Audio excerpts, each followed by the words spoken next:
Okay, we're on page 324 in the Art Scroll Rashi, which is Perkaf Tes Pasuk,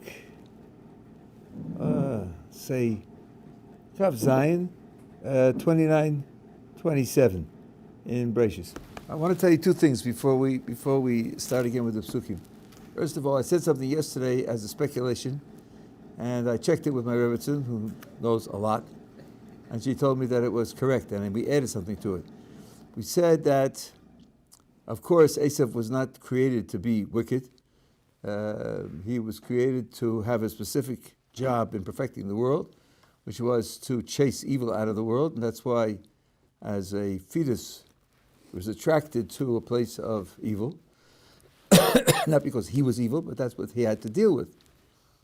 And I said that if he had succeeded, then he would have been the fourth leg of the chariot which held the presence of HaKadosh Baruch Hu in the world.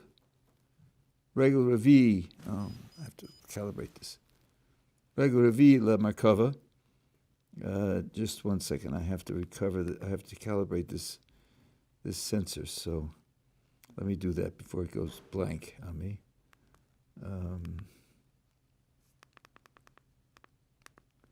Sensor settings, calibrate, 200.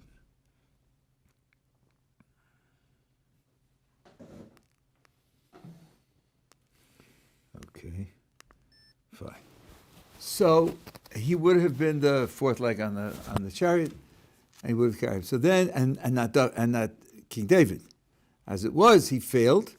There are only 3 patriarchs, not 4 patriarchs, and therefore the Merkava lacked the fourth leg, and David took up that position. It occurred to me when we went through that this afternoon that David and Esau are very similar. Both were had red-colored hair when they were born. Both fought battles. Esau was a warrior. Dovid was a warrior. Dovid was Esav's tikkun. Dovid was the one who took the midah of Esav and rectified it. And that's why he became the fourth leg of the chariot. Because Esav should have been the fourth leg of the chariot. It fits together beautifully now. All the details fit together. Yeah. Did Rivka at all thought that the child that she was having, because we mentioned we don't assume people to Russia, so did she think that the child she was having was evil in any way by having those inclinations towards the places of Ozara? So that was the middle step that I told you in the name of Rabbi. The jellyfish thing, right? So, but okay, so Nachamo. This is what I heard from Rabbi Taub. And when I presented it yesterday, I presented that as an in-between stage. And then I came to the final stage, which I just finished off 10 seconds ago. The in-between stage was, yes, Yaakov is drawn to the good, and Esau is drawn to the evil, meaning evil inclination. And then her comfort was, he's a man of principle, and even if his principles are oriented the wrong way, it's still leaves open the possibility of reorienting him, and he'll become a man of principle for the right side. So she saw, according to this explanation, she saw him as oriented to evil but changeable. Which means, again, he wasn't created to be evil. It would mean he was created to go through an evil stage and then recover, like Abraham did. Would that go against the interpretation that he was drawn to places of Avodah Zarah in order to destroy them? No. That wouldn't go against that? No, the way Rabbi Taub explained it, no, he wasn't drawn to them to destroy them. He was drawn to them because, let's say, he felt at home there.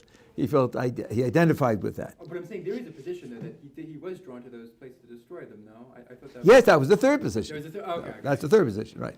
But they're not. They're all different. You're saying those are. That's right. But they all share the main theme. The main theme is that he was not created to be evil. That they all share. And so you have then the idea that David and Esau are very closely related, that David turns out to be, as we would say, the tikkun for Esav. I think that's a tremendous outcome. We just put that together this afternoon. Good, that's one thing. Another thing, I just heard from one of the Chavrusas a beautiful, beautiful story. And it's worthy to be known and to be publicized. A woman in Beitar died, I guess he said, about 6 weeks ago. This woman, her last name was Geffen, and she was 60 years old. She was a thalidomide baby. Thalidomide probably before you were born. There's a song about that. There's a song about that. Okay, good, then that's how you know it. Right? I mean, she was terribly disformed. She was terribly disformed. She was married. She was married to a perfectly healthy man. He married her because he saw she had a beautiful neshama. She had a beautiful soul. So he married her. And they had a child. And she worked for the government agency of social services. And she was very empathic to other people. And she helped them to solve their problems and so forth and so on. She had a professional life as a thalidomide baby. And they had a child. They had a son. And as sometimes happens in these cases, the son was also a thalidomide baby. Also terribly shrunken limbs and disfigured. And he's perfectly normal, intelligent, sensitive. He's now looking for a shidduch. So the enormous ruchnius in this story, and how the ruchni, the spiritual, can overcome the physical, and how any doctor who had known that she was pregnant would have said, have an abortion. You're going to give a birth to someone like yourself? You want another one like you in the world? And had they known that when this woman was herself a fetus, they'd known what the thalidomide was doing, they'd have definitely said to have an abortion. Now look at this. She had a life, she was respected, she had a profession, she was married, she had a child. My Chavrusa knows them personally. I think it's a tremendous story. What the materialist attitude towards life can't conceive of. And therefore, killing fetuses is just, obviously the right way to go because the world's better off with them dead. I mean, it's a tremendous. I told her it's got to be written up. It's too beautiful a story to hide, and it's a schus for her neshama that and for him he's alive. The husband's alive. Schus for both of them that they were able to do this together.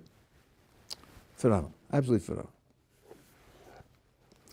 Okay, so now Yaakov's getting married to, first of all, to Leah. So we're on page 324. This is chapter 29. I think it's 25. 24. I wanted to explain this to you. Right. So here's how the Torah describes the scenario. He says the time's going by and you owe me my wife. And he says fine. And he makes a celebration. We had a feast. And after the feast was over, he took Leah and brought her to Yaakov, and Yaakov was together with Leah. And Lavan gave her Zilpah, his maidservant, to Leah, his daughter, as a maidservant. When? Right after they were together? Let's see. The dancing ended at 11:30. They went together to be together at 12. And he came at 1 o'clock and knocked on the door. Hello, I have a maidservant for you. Don't forget. I don't think so. Even Lavan wouldn't do that, right? It could have been a week later. It could have been 2 weeks later. Why is the Torah putting it in here? Because the Torah has a literary principle of finishing a theme. Even if when you finish one theme, when you come back to the story, you go back in time again to continue the story from where it was. But it does that. And it doesn't tell you that it does that. You have to figure it out. It credits you with the intelligence and the patience and the curiosity to work things out. That's credit that doesn't always do, but that's the way the text works. Right? So, and it's going to happen again in the next marriage. This is, what did Lavan do? Well, Lavan made a feast, and Lavan brought his daughter to Yaakov, and Lavan gave her a maidservant. That's the sequence of things that he did. Now, back to the story. What happened that following morning? Oh, now I'll go back and tell you what happened over there. But he finishes it out there, and this happens many times. We saw it a couple of weeks ago with when Eliezer came to the well, and he had the gifts that he gave to Rivka, and so Rivka came to the house and told her father what happened, and it says the father ran to the well to Eliezer, and then it says when Lavan saw the jewelry and he heard what his daughter said, then he went out. Excuse me, those things happened when he was still in the tent, not when he was at the well. So verse 1 says he heard that Eliezer came and he went to the well. And verse 2 says when he heard the words, and when he saw the jewelry back in the tent, then he went to the well twice, because he heard and went, and then the Torah tells you why he went. Oh, why? So flashback. Why he went. Now, why am I saying this? Because there is a fantasy, an academic fantasy, that there are two creation stories. Two creation stories. Because there's chapter 1, which describes the whole creation of the world, and chapters 2 and 3, which describe, in certain other terms, the way in which Adam was created, and the vegetation, everything else, and the Garden of Eden, the whole story Garden of Eden. They're two stories by two authors from two periods of history, because obviously they're different stories. No, not at all. Not obviously at all. The first story talks about it, so to speak, from HaKadosh Baruch Hu's point of view. He made a world, including his command to Adam and Chava to fill the world, be fruitful, multiply, and fill the world. That's the world that he made. Then the Torah is a flashback, and by the way, on the sixth day, there was a sub-scenario, a subtext, a scenario of what happened in terms of the moral status of Adam and Chava, what their responsibilities were, and the way in which they interacted with the Kodesh Baruch Hu, and all the rest of that. That's filling in details of the sixth day, which was skipped over in the first one, because the first one is from the attitude, from the point of view of a Kodesh Baruch Hu, making a world. This sub-story is interacting with it and setting up conditions and a test, and the test has failed, the consequences of the test is a different topic. Now, I know if I would tell this to an academic, he would say, that's just apologetics, you're just trying to avoid the problem of two stories and so on and so on. But then I would ask him to take a look at the book of Exodus. The end of the book of the Exodus is when they finish constructing the tabernacle. And it's built, took the specifications, and the Jews successfully do everything that Kodesh Baruch Hu told them to do, and the cloud fills the tent, the tabernacle. Moses can't go in until he's called. Everything's beautiful. Everything's perfect. Later on, some chapters later in the book of Leviticus, tells you there's a sub-story. On the day in which the cloud filled the temple, that was the Rosh Chodesh Nisan, after the 7 days of inauguration, and on that day, Nadav and Avihu died. There was a terrible tragedy. So you have, from the point of view of the construction on the basis of the Am, the nation, which is a complete success, go all the way to the end, just like in Genesis, you go from the beginning to chapter 2, verse 3, where everything is from HaKadosh Baruch Hu's point of view, has a complete success. And then you have a subtext of a certain moral drama that took place with a terrible failure. The two are exactly parallel. So over there, it's also two different authors with two different stories. This is a kind of biblical style. There's even a tiny case with a korban of a bird where you clip its neck and you smear its blood on the altar and you burn up the body. And it says you clip its neck and burn the body, and then it says, and the blood is on the altar. Because the Torah is talking about what happens to the bird. And then afterwards it tells you what happens to the altar. You put the blood on the altar before you burn up the body. Don't do it after you burn up the body. Yeah, but it's finishing the story about the body, and then it comes to the story about the blood. We saw the same thing with Joseph, when Joseph is sold into slavery. So it says they threw him in the pit, and then Midian came around, and Ishmael came around. Somehow he got taken out, and then it says, and he was sold to slavery in Egypt. When did that happen? Some weeks later, right? It was how do you say it? A shayara in English? A caravan. It was a caravan of camels doing business, stopping from place to place and doing trade and making profit. Took them weeks and weeks. And then it says, Reuven came back to the bar, he came back to the pit. That was an hour later, not 2 weeks later, it was an hour later. It's okay. So the question, what happened to Joseph? He was picked up, sold from this one, they took him to Egypt, he was sold into slavery. End of Joseph. Now back to the brothers at the bar. This happens over and over again. It's a type of biblical style. So you need to know that to protect yourself against some of the fantasies that you hear in other places that are supposed to be academic. We're all together? Okay.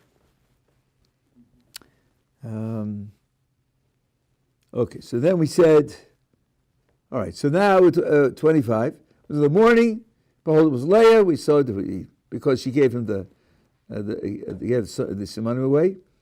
He said to Lavan, what is this you have done to me? Was it not for Rachel that I worked for you? Why have you deceived me? You can't claim that you didn't know the conditions. The conditions were absolutely explicit.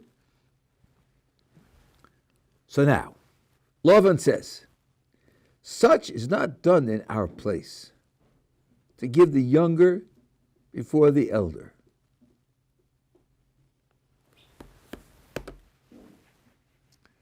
What's going on here? What's going on? Okay, let's figure it out. When Jacob came 7 years before, there were 2 girls in the house. When Jacob said, I want to marry your younger daughter, he wasn't planning that he should marry the younger daughter before the older daughter. 7 years are going by. He himself said it should only be 7 years later. So of course, he assumed that by that time Leah would be married. He wasn't plotting or insisting to upset the local mores. But it didn't happen. Poor Leah didn't get married. Okay. Lavan didn't come to Jacob and say, listen, Jacob, we have a problem. We made an agreement. We both had in mind, of course, that Leah would be married by now, so it would go in order of age. But there's a problem because she isn't married. And in our place, we don't do like that, right? So let's figure it out, Jacob. What should we do? Maybe you should wait and delay because Leah isn't married yet, or we need a solution to the problem. No. He didn't talk to him about it, explain the problem, work on it together. He just switched the girls at night, that's all.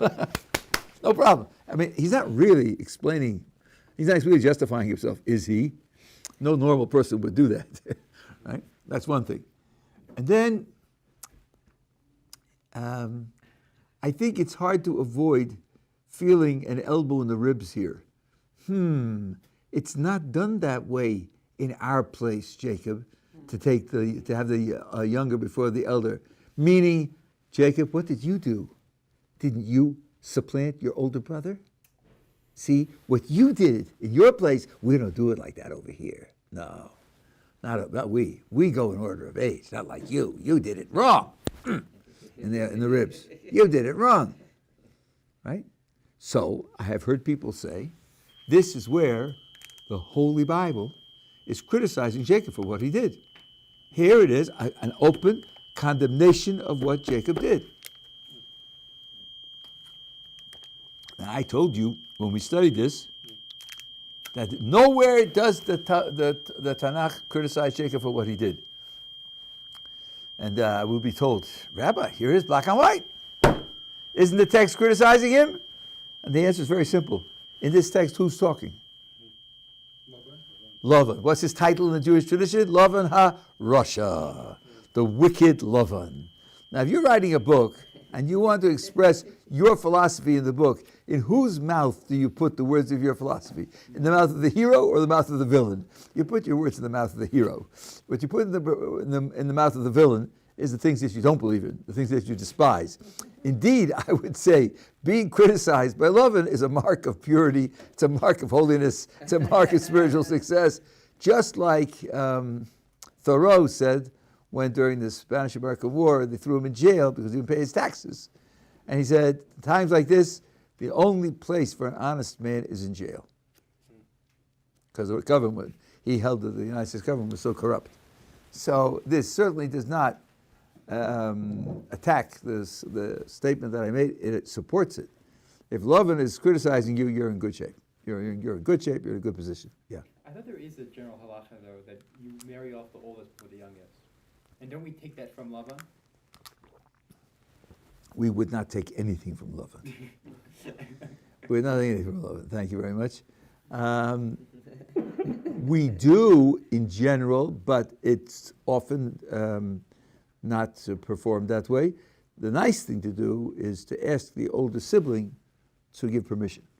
Is that concept not based on this, though? It's something different? Again, we would not take anything that Lavan did and say, because Lavan did it, therefore we should do it. And certainly, for example, we would not think of deceiving someone this way, pretending, and then telling him the morning after, well, that's too bad you got stuck. If he's reporting that was a custom external to him, right, and maybe that custom could be a guidance for us, that's one thing. But we would not take anything he did and say that since he did it, we should do it. We would not use him as an example for anything that we do. We could use him as an example of something not to do, but not an example of something yes to do. But I'm thinking now, it could be a custom. I can't think of any halacha which depends upon it. Even the firstborn son, his only distinction is that after the father's death, he has a special position vis-a-vis the inheritance, both of money and of position in the community. But he has to get married before the younger boys and so on and so on. No, it doesn't. I don't know of any such thing. I don't think of it. I don't see it as a norm. You're saying, but even if it did, we wouldn't be doing it because he said so. That's right. That's right. That's right. Okay. So now he says. So he said now 27. He says, complete the week of this one. I'm looking in the wrong place. And we'll give you this one too for the work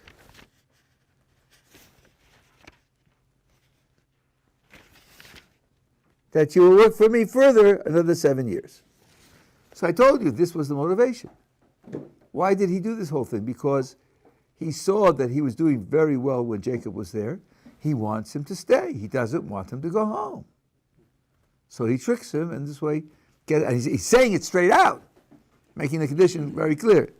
So Rashi helps on verse 27 on 324. Here's the week of this one. Now, you're a reader of the text, and you may not know Jewish customs, and you wonder, what week is that? Week? He says, it's attached. It's in construct form. It means the week of this one, and it's zos in feminine. With chatav, okay, that's the grammar of it. At least of this one, not this week. Yeah, okay. You might have been misled by the grammar. The word zos, this, you could take it as this week or the week of this. And he says, take it as the week of this, meaning this one, meaning this woman, Leah. And now Rashi explains what it is. And they are the 7 days of festivity following a marriage. This is found in the Jerusalem Talmud. So this idea that we have Sheva Brachos, a week of celebrating a marriage, is very old. It's very old. It goes back to Jacob. That's 3,500 years. Right? That's a very, very, very old custom.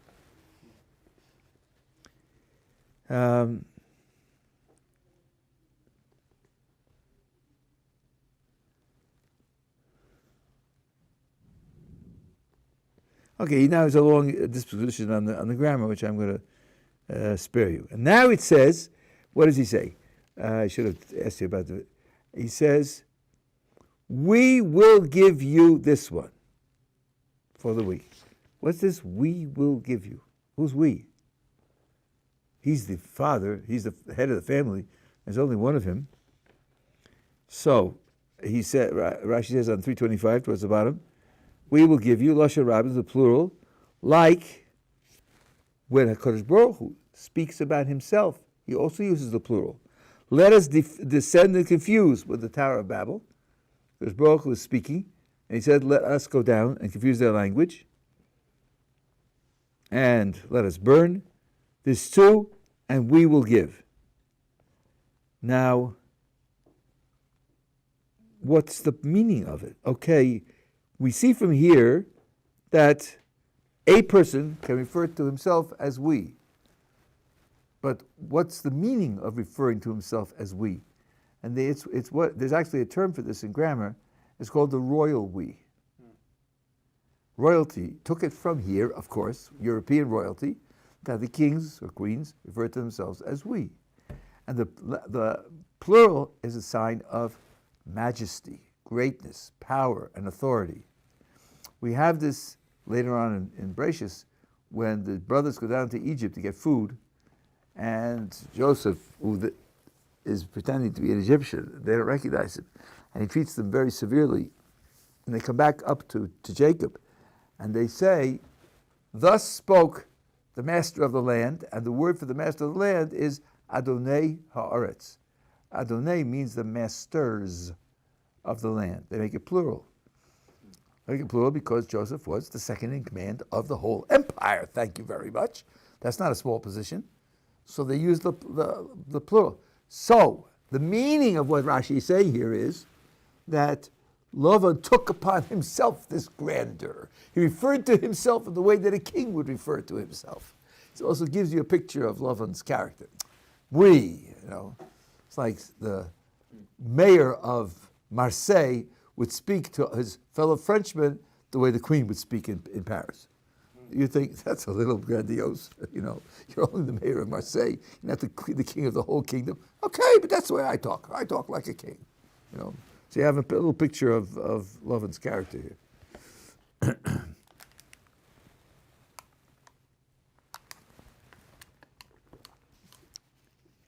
Okay, now.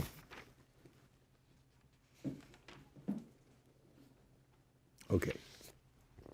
So now, verse 29, 326, 28. So Jacob did so. And he completed the week for her. And he gave him Rachel, his daughter, for him as a wife. So now, after a week, he has 2 wives. And again, Lavan gave Bilhah, his maidservant, to Rachel, his daughter, to her as a maidservant. When was that? It could have been the day after the wedding. Could have happened at any time, because the text is talking about what Jacob did. These are the things that Jacob did, and now it fills in what Lavan did, and not necessarily consecutive in chronology.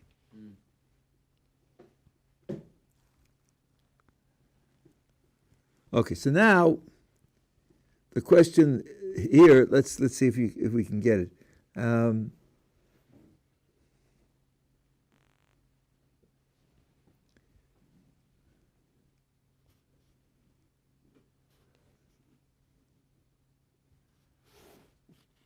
Why does it say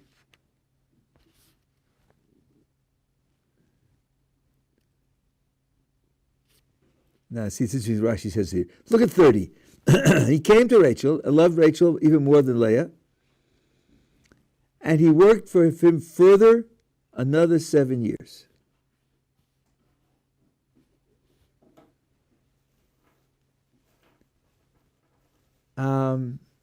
Now, if you look above at the very top of the page, you work for me further another 7 years. And Jacob works further another 7 years. The exact same words. In other words, Lavan said to him, I want you to do PQR. And it says, Jacob did PQR. Just exactly what Lavan told me to do. He fulfilled it perfectly. Question is, what is the phraseology? Further another 7 years? Like, supposing it said, work 7 more years. Wouldn't that be enough? Further, another? It's going to be the same ones over again. It's starting from now. The other ones are finished. Couldn't be the same ones over again. So Rashi explains what the meaning is, but he explains it here in 30, where it's described for what Jacob did, rather than when Lavan tells him to do it. Further, with the word acheres, another, the verse compared the second 7 years to the first ones. They're just like the first ones. In what respect? Just as the first ones were carried out in good faith, so to the latter ones were carried out in good faith. Now, to say, so what? I mean, why shouldn't it be that way? Because Lavan cheated him, that's why. Because Lavan deceived him. The first 7 years he's working for Rachel, they made a deal, as far as he knew the deal was going to be kept, and after 7 years he'll marry Rachel, he'll go home, so he works very faithfully. Now that he's been deceived, many people would say, you're rotten, you're really rotten. And I'm stuck here another 7 years when I want to go home. I don't owe you anything. If I can cheat here and there, I'm just taking what's mine. You've probably heard those words in the last few years in a certain country, 6,000 miles from here. You know, I'm just taking what's mine when I burn down your store and destroy your car and throw bricks at your house, so on and so on, because it's all really mine. They didn't invent anything. It's all right here. All right here. Oh, you know, I'm not saying who I'm talking about, and you probably can't figure it out, right? but here it is. Okay, so even so, he said, I can't do that. I made a contract. This is how I work. I work this way. I don't work this way because I owe it to you, or I don't owe it to you. I do it because I owe it to the Creator and to my relationship with the Creator. Notice I didn't say I owe it to myself. That's a terrible mistake. There is no significance to one in our world. The smallest number that can possibly exist is 2. It's Q and the Creator. Q can't stand alone. If you picture Q standing alone and absent the Creator, the picture is false. Period. So it would be unjust, unfair, untrue to his relationship to his Creator, but not untrue to himself. Another thing is true to yourself, untrue to yourself. That would be, from the Jewish point of view, would be philosophically impossible. Yeah. What's the need for actually working in order to receive a wife in this instance? Because I know in the first case where he wanted to work for 7 years, I thought that an idea of it was that he needed to prepare for himself in order to marry. So these 7 years, I mean, clearly he had the intention of marrying Rachel, but it didn't go through. So why is it? What's the purpose of even serving another 7 years? You're forgetting what we just read. Who invented the second 7 years? Lavan. So what's he supposed to do? Not marry her? Well, did she need the permission of the father, I guess? No. You worked 7 years and you got a wife. You got a wife. It wasn't the one you contracted for. Okay, I hear that. But you got a wife, right? Now, I'm telling you, maybe I'm misunderstanding your question. Maybe what you're asking is he should marry Rachel and then run. Yeah, what's the purpose of, is she not independent? I agree with you. I don't think that if there had been an opportunity for him to run, let's see if I can figure this out. 1 second. Because I hadn't thought of this before. I'm questioning whether I should speculate or not. We have a whole sugya in the Gemara about Gottleib and Ganav. Someone steals from a Ganav. So what he's stealing from the Ganav is stolen goods. Doesn't belong to him. So are you really stealing? That's one thing. But there's another thing. If someone steals from me, do I have a right to steal, to take back, to make up my loss? I think the answer is usually yes. So what would have happened if Jacob had said yes to the deal, gave his word, And then, 2 weeks after he marries Rachel, sneak out in the middle of the night and go home. Also, because I'm thinking, does he like own her in a sense, where he could like just sell off his daughter, or is it not her decision to choose to who she wants Well, to marry to? we saw with Rivka that she said, I'm going whether you like it or not. Yeah, remember? it was her decision. Right. Yeah. Now here, as we will see in Yitzhak Hashem in a couple of weeks, Lavan doesn't subscribe to that principle. Lavan, after all, keeps the money, doesn't he? He never gives the money for the 7 years back. He takes money for his daughters. And Rachel and Leah accuse him of not being a father. He's treated us like strangers because he took our money and he spent it. So Rachel and Leah understand very well that what Lavan did was wrong. But Lavan didn't understand that. Lavan goes together with Putin, everything's mine. Everything belongs to me. Nothing belongs to anybody else, I have guns, it's mine. So he wouldn't see it that way, but the question is this. He lied, he cheated, he deceived. Is it permissible legally for Jacob, so to speak, to run on the grounds that he doesn't really owe anything? Of course, you might say, if he do that, what he really ought to do is leave Leah behind. Because Leah is there artificially altogether, right? And he didn't work for her. He didn't earn her in any way. Why does he need to earn? That's also a question too. Is like, why does he need to earn her? It's very can she not choose for herself if she wants to marry him, independent of what her father wants? In the same case we talked about with. Okay, so in other words, now we'll go like this. From Yaakov's point of view, you don't have to earn. From the Torah's point of view, you don't have to earn. He agreed to love him because there was no other way for him to get Rachel. I'm sorry. He didn't agree. He invented it himself. He said he would work. He volunteered it. But that was a volunteered thing. There was no obligation to do it. There's no obligation to do it for Leah. And he contracted for Rachel. And the father put Leah in there. So Leah could say, I'm happy being married to you. And you don't owe anything to my father because we don't buy and sell wives. So what would be wrong with him? I don't think it's practical because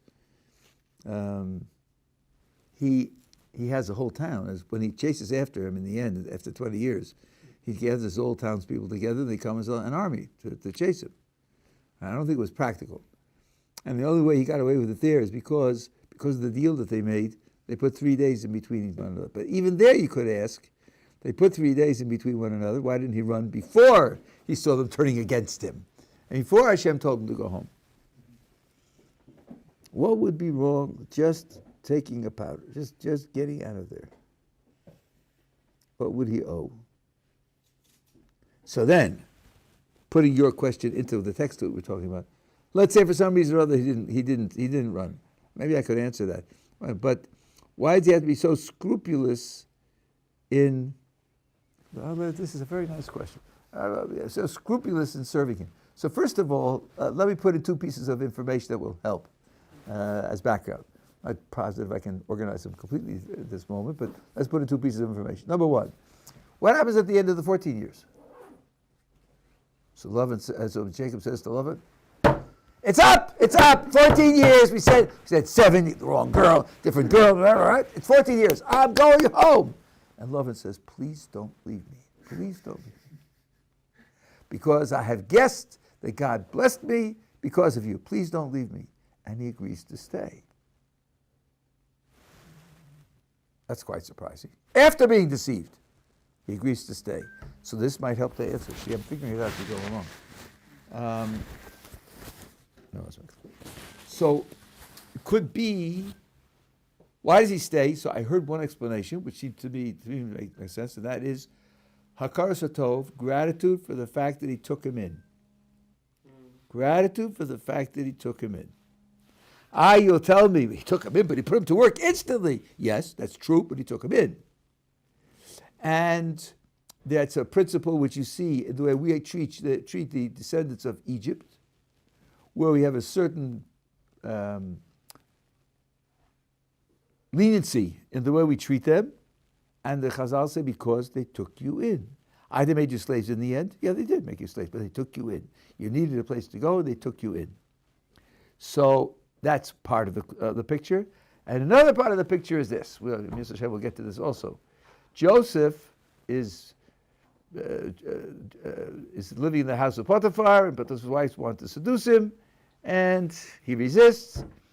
And one day, she's at home alone because it was a religious festival, and Joseph apparently didn't know that, so he came home, according to one shot anyway. He didn't know that, he came to the house to work on his work, and she's there. She grabs him by his garment and says, "Sleep with me." So the Torah says, he wriggles out of his garment, leaves her holding the garment, and runs. So Ramban asks, who's stronger, Joseph or Potiphar's wife? Who do you think? Is this a no-brainer? Obviously Joseph is stronger than she is. Why doesn't he rip the coat out of her hands? Why does he leave the garment as incriminating evidence? And the Ramban makes an astonishing remark. He says, you don't treat your master's wife that way. You don't treat your master's wife that way. She's wicked. She's obscene. She's criminal. She's cheating on her husband. You don't treat your master's wife that way. You don't do that. So he wriggles out of it and leaves it behind. And he ends up in jail. Right? So what you're seeing here is that the fact that the other person has certain objective failures, objective deficiencies, doesn't justify just treating the person without respect or without deference or without consideration. It doesn't justify it. How far does it go? Give me limits and give me conditions. I don't know how to do that because I'm just working out the idea in general terms myself. But that could be the idea here. I'm stuck working these extra 7 years. I didn't contract it, and I don't deserve it, and he cheated me, but I'm working. This is how I work. This is how I work. I work faithfully. That's how I do a job. I don't do jobs unfaithfully. That's not what I do. The principle of how I work to fulfill something which is a responsibility that's been put on me, how I do that is not dependent upon the conditions under which it was set up. How I honor my master's wife doesn't depend upon the fact that she's trying to force me to participate in a crime with her. Still, I'm not going to rip my coat out of her hands. I'm not going to do that. I don't do that. So I don't know, there's a very deep sensitivity here, and I don't know how exactly to define it and set up its conditions, but there's a real deep subject here. Yeah. So, after reading the words that Yaakov was very careful in the details to the agreement he had with Lavan, and now that he's been deceived, that's the place where I would stand. Like, how is Yaakov agreeing again with what type of agreement is he doing again after he's already been deceived? I mean, he gets Rachel a week after, but at that point, how does he even get any sense of trust after he's already been deceived? Well, no, I don't see any question of trust here. There's nothing to trust about. What is Jacob meant to go through? Like in that moment in which he's already been deceived, and so I'm learning it backwards. If after 14 years and after being deceived, Lavan asks him, "Please stay with me," and he does, that's even worse, right? After serving the extra 7 that he didn't have to do, after having been deceived, he says, "Do me a favor. Do you a favor? Drop dead." No, do me a favor. Stay with me, and he stays with him. So whatever motivates him to stay with him from years 14 to 20, all the more so could motivate him to stay from 7 to 14. That would be the direct answer to his question. Why is he staying? And then once he's staying, his principles of how he fulfills his responsibilities says to him, don't cheat and don't take time off and so on and so on, because I don't do that. I don't do tasks that way. I don't fulfill obligations that way. It's forced on me by someone that doesn't matter. I don't do that. It's not my character to do that. Just like Joseph doesn't rip the coat out of Potiphar's wife's hands when she's a criminal and she's trying to influence him to do something criminal. It's as bad as it could be. But I don't rip a coat out of my master's wife's hands. I don't do that. There's some principle here of of behavior that's deeper than the moral context that's at stake. Yeah. All right.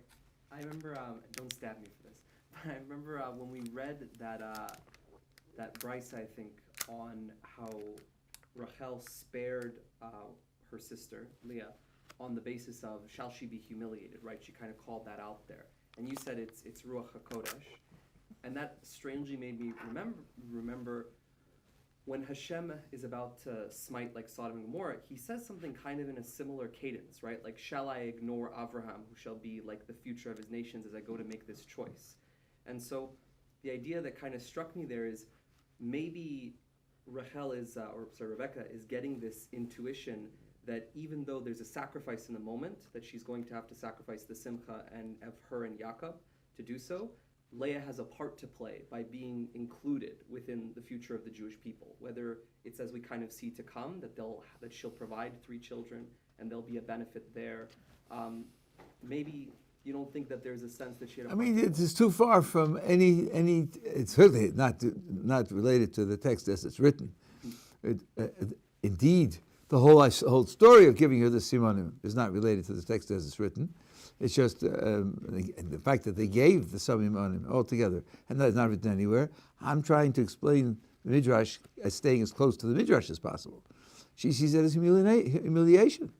And she can't take the humiliation. If there was some other way to save her from humiliation, she would have saved her also. Right? I mean, I don't think she saw the positive in her being a mother of the Jewish children and so forth and so on. There's no reason to put that in. I didn't put that in. Yeah. Would I don't know if the word you used was thankful. I can't remember. Would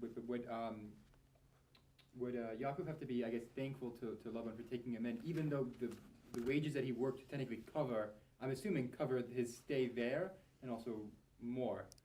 So even with the wages that you're working could cover the fact that they're taking you in, the stay that they're giving you, would there still be that sense of kind of, I guess, I don't know if it was thankfulness or respect. I can't remember what word you used. I'm not sure that I'm following you now. He came to Lavan penniless. Mm-hmm. Could he have done something to earn his wages elsewhere? Chopping wood somewhere or whatever it is? I suppose he could have. Or hiring himself out to IBM with his genius and, solving problems for them. I suppose he could have. But in fact, he came to his family, and his family took him in, gave him a social context. That's... Even though that the act of taking him in, they're getting benefit from him. They're getting money of his work. That's right. That's not an issue. That's right. And the Jews who went down to Egypt, when they came down to Egypt, of course, they were treated like princes. But Joseph was the most phenomenal moneymaker for a king in the history of the world. Because when Joseph came to Egypt, became the viceroy of the king wasn't an owner of the kingdom. Because through the famine and buying food, he bought all of their lands and all their animals, and he bought the people as servants. All this was acquired by faith. He didn't have that before. He gave him ownership of the kingdom. This idea in medieval times that the king owns the king, he owns the people, he can do as he please. Here you see the genesis of it through Joseph. And through the strategy that Joseph had of storing up extra grain and holding it against the 7 years of famine. The king couldn't possibly owe more to Joseph than anyone in the history of the world owed to another person. It's not conceivable. So then when they came down, they did more, the Jewish family did more for the king of Egypt than all of his citizens combined. So it wasn't as if they were getting a free gift, being treated with chesed and rachamim, loving kindness. It was a recognition of the fact that they were a gigantic benefit to the country as a whole as well. All the people said to Joseph, "You've given us life because you gave us seed. After we sold everything else, we didn't have anything else. You've given us life, so we're not dying." They owed their lives to him. Right? They still think of thanks, you're saying. So they didn't get anything from Egypt that corresponding to what they gave. And the last 90 years, they were bitter slavery. So you would say, under those terms, do we owe anything to the descendants of Egypt? Zero. The Torah says, yes, you do. Because they took you in. You came down and you wanted to come in and they took you in. They made use of you and all that, but so what? They took you in. That gratitude for taking you in is a separate gratitude, a separate cheshbon, and you don't count it against what you did for them. You owe them gratitude for doing that for you. And by the way, I think that's in general right. In other words, there's one thing to say, I don't owe you money. Let's say, let's put it this way. Somebody does me a favor, and in doing that favor, he saves my house, which otherwise I would have lost. 2 years later, he's in danger of losing his house, and I save his house. Are we back to zero now? Are we back to a relationship like we were before he saved my house? I don't think so. He saved my house for nothing. I saved his house as in recognition of the fact that he saved my house. I owed it to him. I paid off what I owed him. Are we now back to zero? No, because he volunteered to save my house. I didn't volunteer to save his house. I owed it to him because he saved my house. So he showed me that friendship, that generosity. I still am in debt to the fact that he treated me in a generous way. There's a moral debt there above and beyond. How much money was the house? Did you have a mortgage? Didn't you have a mortgage? Was $33,000? What about interest? Peg the money to the economy of the time. You know, it goes above and beyond that. He treated me with kindness. I owe him for that. So I think that's part of what's going on. Also, should Lavan be thankful? Oh, sure. and indeed, he, in a certain sense, he was, because he says, I've guessed that God blessed me because of you. So he was, and that's why he was asking for a favor. He wasn't claiming that it was owed, and he wasn't threatening him that he was going to force him. He was asking for a favor. So I think he did recognize that he got a benefit. That crude he wasn't. Yeah. I'm also reading the idea of why the whole core reason why Yaakov stays. There's a little speculation on it, but I wanted to ask if it makes some sense, perhaps, in a commentary or something, which is that we read that Yaakov decided to serve the first 7 years to Lavan because he loves Rachel, right? Because he's preparing for the marriage. Lavan didn't ask him for the 7 years. He volunteered the 7 years. He volunteered. He made it up. Jacob made it up all by himself. He didn't agree to it. He invented it. Lavan didn't think of it. And the second 7 years are proposed by Lavan. Yes. Because he saw that in the first 7 years, he was doing very well. Right. So he made the switch. The whole purpose of making the switch was not to protect the honor of the older sister. That didn't mean anything to Lavan. He did it because he wants him to work for another 7 years.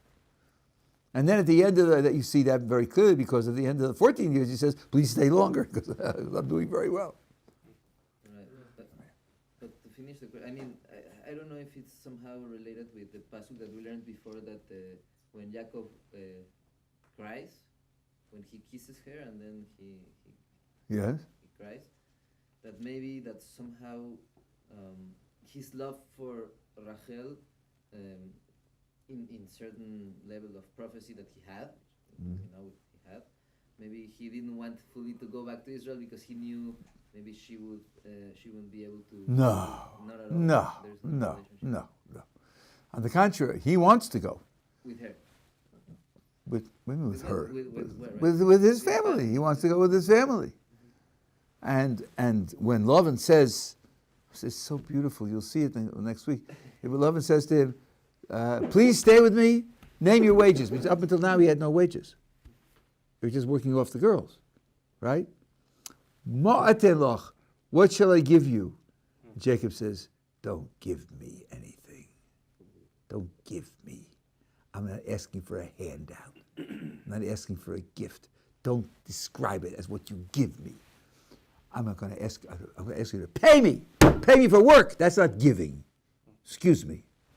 That's like Lavan, like the king of stone we saw, who said everything's mine. I give me the people and take the money for yourself. He says, take it. He already has it. And that's the way they talk. That's the way they think. You see a consistency in the way the Torah describes these people. right? And here Jacob says, don't talk like that to me. Tell me you're going to give me something. Yeah. A few detailed questions. What was the type of work he performed, and why was it for 7 years? He was a shepherd. That's the work was being a shepherd. There were flocks, and he guided them, and they were very, very productive. And I spoke yesterday about 7 years because the 7 years were invented by Jacob. The first 7 years, 7 years, 7 units of time to prepare for marrying her, to create the Jewish people, which didn't exist beforehand, because Abraham and Isaac both had non-Jewish children, and Jacob and his family was the microcosm of the Jewish people, and that's a superiority which the Gemara actually describes about Jacob above and beyond Abraham and Isaac. Yeah. So, quick one first. Would Lavan have charged Jacob more years for Rachel if he hadn't initially agreed to the 7 years at the start? We have no idea what he would have charged. He could have said, after you get married, I want 10% of your income for 10 years. He could have said anything. I have no idea. Or borrow money from somebody else, give it to me, and pay it off on your own time. But he wasn't forced to a floor of 7 years because he'd already given No, his word. it's even worse than that, because according to him, I gave you Leah, and now you're working for Rachel. Now you're working for Rachel. Okay, the deal for Rachel was 7 years. So I don't think he has flexibility there. That's it. That's what I'm asking. So could he wasn't able to further cheat by saying now you have to work 14 years? I suppose, because it's now fulfilling the old deal, which never got fulfilled according to him. Right. Okay. Yeah. Okay, have a wonderful Shabbos.